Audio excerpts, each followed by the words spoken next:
I'm Paul Jason, the motorcycle broker, and I'm here in a legend's garage. Alan Millyard, the man who creates some of the most incredible motorcycles on the planet. Alan, it's a pleasure to meet you. Yeah, me too, yeah. I've been having a great day with you, following you, riding your bikes. What is it that drives a man like you to build these incredible machines? Well, I've always wanted bikes that are different, basically. I've had one or two new bikes in my life, but mostly I want something that's different from everybody else. So I've always tried to make my own bikes or modified bikes to how I want them, but always in a way like a factory prototype. I like to try and make the people say to me, did that come from Japan as a prototype? Quite a lot of times, especially with my 5-cylinder 2-strokes. They think it's a factory bike. And that's what I try to aim to achieve. Like the Flying Millyard, it's could have been made in the 20s. Lots of people believe it is made in the 20s, which is the ultimate accolade for me. When someone says, how old's that and when did you restore it? That's it, I've hit my goal basically. There's some incredible detail on the Flying Millyard.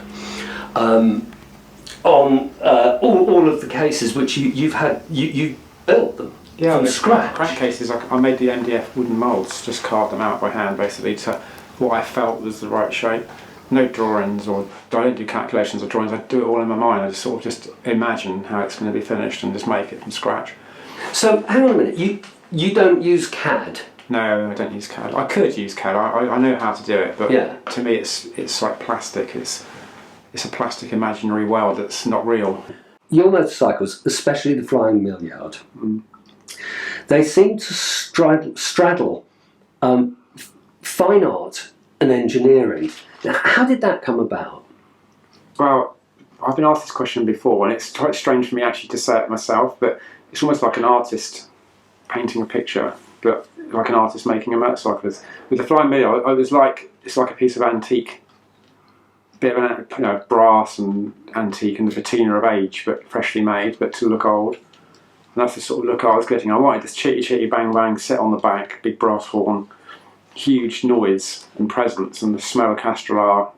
That's what I wanted from scratch. That's another question. What I really want to know is, why did you build a Flying Millyard? What it's a long story. Which I was at Salon Privé again with the biggest wow factor award with my little twin, and I think it was either Steve Parrish or one of the judges said to me, "That's great, well done." Shook my hand and everything. But he said, "Are we going to see you next year? What can you make? You've got another bike or whatever." So I said, "Well, I haven't, but I'll make something." And I sort of just glibly said, "I'll make the biggest V-twin." It's 5 3/4 inch bore and 5 3/4 inch stroke, which gives you about 2,400 cc a cylinder, I think, which is just under 5 for the total capacity.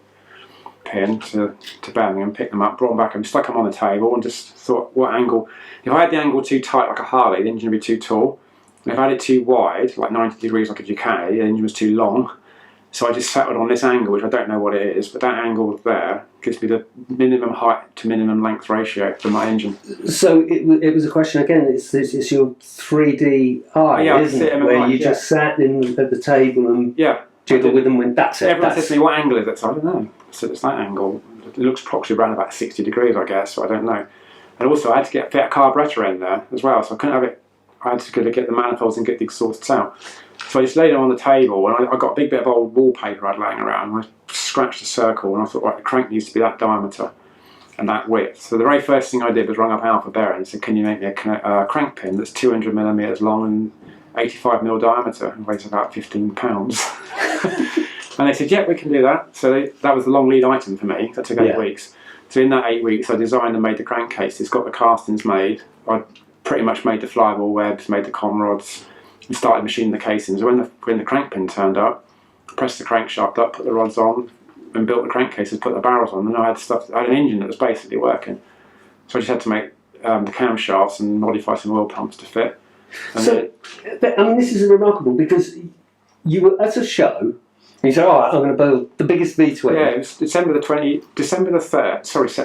3rd, I won the award, and then by February the 10th, I think, the engine was running.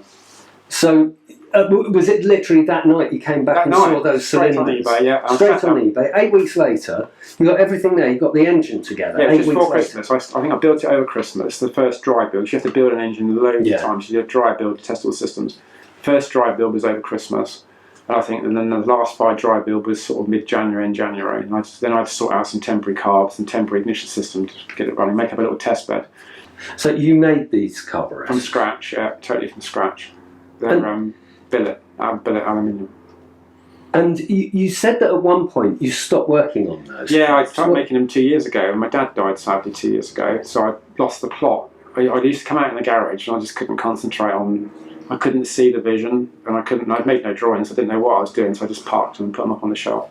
So in a way that event sort of interfered with your It did. 3D It did. I vision. lost my ability to create stuff for 6 months basically. So, and then it was literally back in the year, this year, I was riding the bike back from Paul Bike Night, I think I was on my SU car, and it's spluttering and belching smoke, stopping at every garage for fuel because it's doing 5 miles to the garage. And I thought, right, when I get home, I'm going to get those carbs out and finish them. And I just went click, finished them in 2 days. And then put them on the bike, started it up, and it goes lovely now. And I'll get 30 to the gallon on the cruise, and about 15, like around town.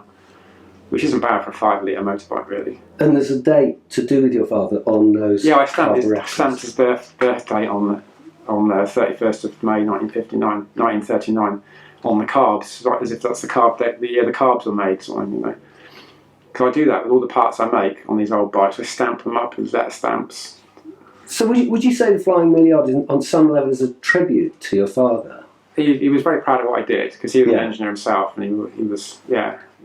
He basically, what was good about my dad, he didn't control me when I was young. He let me experiment and learn by my own mistakes. What made you build a V10 8-litre motorcycle? Well, it's back to Stephen again, I think, because what happened, we were watching the telly one night, and it was a programme on the Goodwood Festival of Speed. I think it was 2004. And up come the Dodge Tomahawk, which is a Chrysler. They call it a motorcycle, but it's not a motorcycle. It's got 4 wheels.